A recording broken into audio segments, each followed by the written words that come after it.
as we welcome Ben Reid with a comedic monologue of his own work.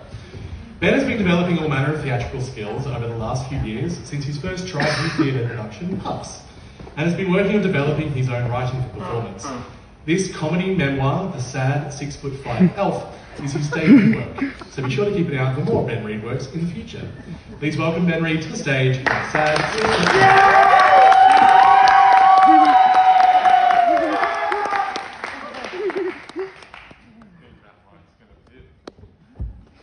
It was the end of 2022, heading into Christmas, the most wonderful and festive time of the year. I'd just completed year 11, and after spending a year in classrooms filled with immature, adolescent, teenage VCAL boys who were in desperate need of some deodorant, I was looking forward to a few weeks off. That year, I had done a production with Tribe Youth Theatre called Puffs, a parody of a certain movie series about a boy wizard with a scar on his forehead.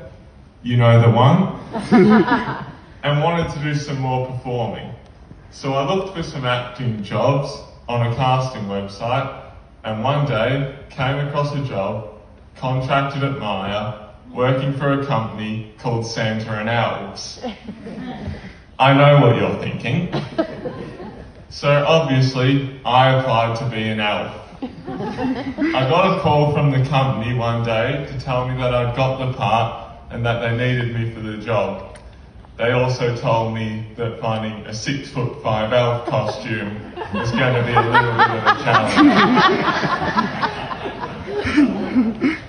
I thought it would be an amazing job. I'd get to spread some Christmas cheer, work with kids, and do some acting. But to my utter horror, it was the most depressing Christmas I've ever experienced. First of all, I got let go before I even started the job. And then they called me back to say they needed me due to their lack of staffing. I told myself, this is it. They need me. They need me to save Christmas. So I did my online training and I got the elf suit. As you can imagine, the kids were quite surprised to see us real life Buddy the elf walking around Myer. I very quickly learnt that this job was the opposite of Christmas. In fact, it was more like receiving a tax audit from Jeff Bezos or Krampus.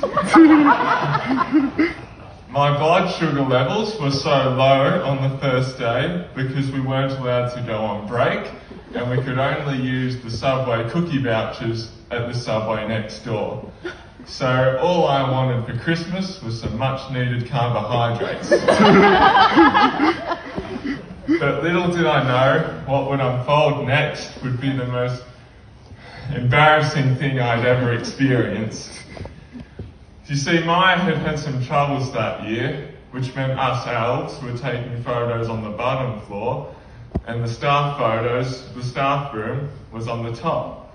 And part of my job as an elf was to go and collect Santa and parade him down in front of the kids. So, one day on my shift, I went up the escalators and the stairs and got to the staff room. And just as Santa and I were ready to leave, I realised he was partially blind. So I assisted him down the flight of stairs and helped him greet some kids along the way. It was all going smoothly until we reached the escalator. This escalator would become the bane of my existence. And what happened was something I would regret even more than watching Piranha 2: The Spawning. Knowing it was going to be difficult to get a blind Santa down an escalator, and having never worked with blind people before, I turned to him and asked, "Do you want me to go first?" And he said yes. I then confidently stepped on and began the journey down. Halfway through, I got a sinking feeling in my stomach, and that's when I realised I'd never heard Santa get on behind me. I quickly turned to see Santa at the top of the escalator, in his outfit, with his stick, waiting for me to assist him, having no idea that I was already halfway down. Every Christmas movie, and I've seen a lot, feels like it's about togetherness and charity. Yet here I was, abandoning Santa Claus. It gets worse. Now, we all do strange and silly things when under pressure, so I decided I was going to fight the escalator.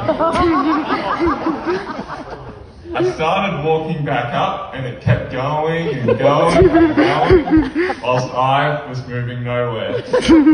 Now, you've got to remember, this is one of the busiest shopping places in Bendigo.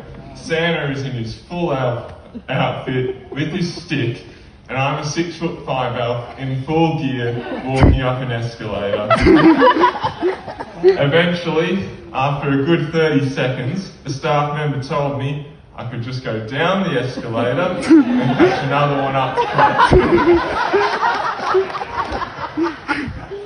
So I did, and I linked arms with him at the top and brought him down safely.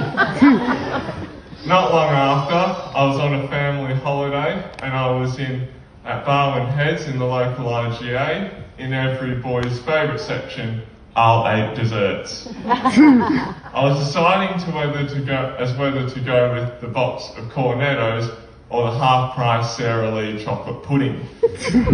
When the company told me and brought up my old friend Blind Santa, and it turns out he'd left a lovely review about my work.